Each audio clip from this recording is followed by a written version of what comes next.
শোনো, বাংলার 56,000 বর্গমাইলের দেশ রবীন্দ্রনাথের দেশ নয়, এটা সূর্য সেনের দেশ নয়, গৌর গোবিন্দের দেশ নয়, শাহজালালের দেশ, শাহ আব্দুলের দেশ, শাহ পরানের দেশ, হাতি শহীদ তিতুমিরের দেশ। আজ এই বিশাল জনসমুদ্রে মুসলমানদের সন্তানদের বলি, গড্ডালিকা প্রবাহে ধারার বাচ্চা তোমরা নও, তোমরা খালিদ বিন ওয়ালিদের সন্তান, তোমরা শহীদ তিতুমিরের সন্তান। আবার জাগ্রত হও, স্লোগান তোলো, নারায়ে তাকবীর। আমার প্রিয় দেশবাসী, এই কোরআনের আইন চালু করতে গিয়ে জালিমের পক্ষ থেকে যদি কোনো ষড়যন্ত্র হয়, সেই অত্যাচারের মোকাবেলা করে কোরআনের পক্ষে থাকতে রাজি আছেন কিনা? আমি একা হলেও চিল্লায় যাব, জীবন দিয়ে রুখে দাঁড়াবো হিন্দু সংস্কৃতি মানিনা।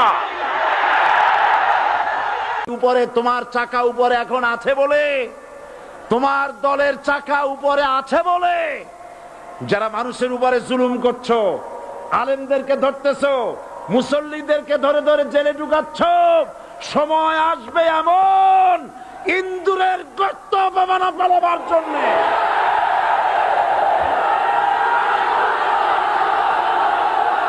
আল্লাহর গজব হবে, এ গজব ফিরাতে পারবেন না। যেহেতু আমরা কোরআনের কথা বলি, আমরা আল্লাহর কথা বলি, আল্লাহ রসুলের কথা বলি, আপনি মুসলমান পুলিশ যারা কোরআনের জন্য কান্দে, মুনাজাতে শরীক হয়, এই মুসলমান পুলিশদেরকে জুতা পায়ে দিয়া মসজিদে ঢোকার সাহস আপনি দিয়েছেন। আমার পুলিশের কোনো দোষ না, আপনি পুলিশদেরকে ব্যবহার করেছেন।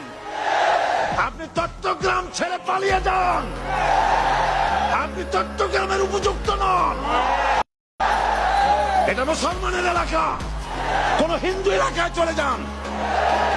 আপনি নিজে নিজে পদত্যাগ করেন, সরকার আপনাকে পাঠাক আর না পাঠাক, আপনি পালায়ে যান।